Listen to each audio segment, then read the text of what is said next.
रोहित पवारांचे काका गेलेत, राज्याचे उपमुख्यमंत्री गेलेत, त्याच्यामुळे ते स्टंट म्हणता येणार नाही. कारण ज्या घरातला एखादा व्यक्ती गेला त्या घरातली व्यक्ती जर न्यायासाठी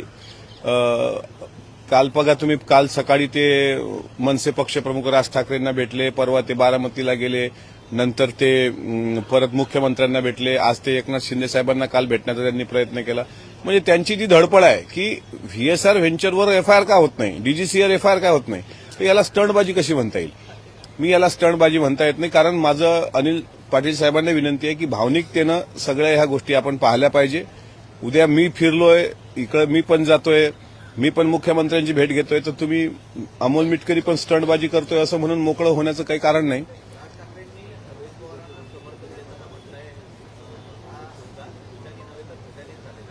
बरोबर आहे. पहिल्या दिवशी आम्ही पण म्हटलं होतं की तिथे धुकं होतं की धोका होता.